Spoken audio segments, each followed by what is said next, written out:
शशिमणिशिलाभङ्गरुचिभिः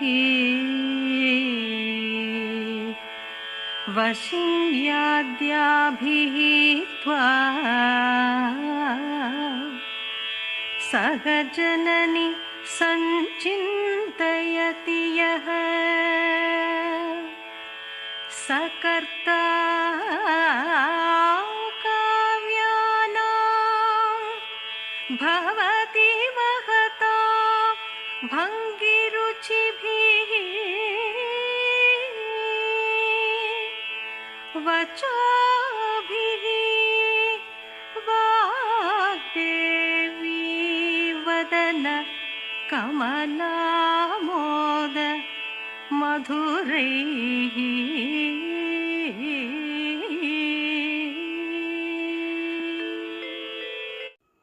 ஓம் ஸ்ரீ குருபியோ நமக. ஓம் ஸ்ரீ மகா கணபதியே நமக. ஓம் ஸ்ரீ மகா பெரியவா சரணம். ஓம் ஸ்ரீ ஜனன்யை நமக. சௌந்தரிய லகரி ஸ்லோகம் 17.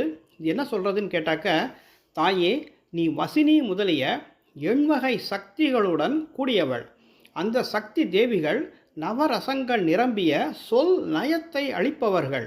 பிளந்த சந்திரகாந்த கல்லை போல வெண்மை நிறம் உள்ளவர்கள். அவர்களையும் உன்னையும் உபாசனை புரிபவன். மகா கவிகளின் காவிய படைப்புகளை போன்றனவும் சரஸ்வதி தேவியின் தாமரையை ஒத்த திருமுகத்தின் வாசனை உள்ளனவும் ஆன வார்த்தைகளால் பல காவியங்களை இயற்ற வல்லவனாகிறான் அப்படின்னு சொல்கிறது.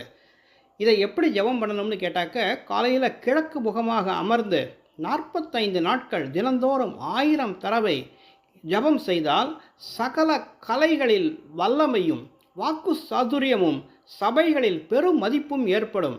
இதற்கு நிவேதனம் என்னன்னு பார்த்தாக்க, பால், தேன், கரும்பு, சர்க்கரை ஆகியவை ஆகும். அனைவரும் இந்த ஜப முறையை பயன்படுத்தி பலன் பெற வேண்டும் என்று கேட்டுக்கொள்கிறேன். நன்றி, வணக்கம்.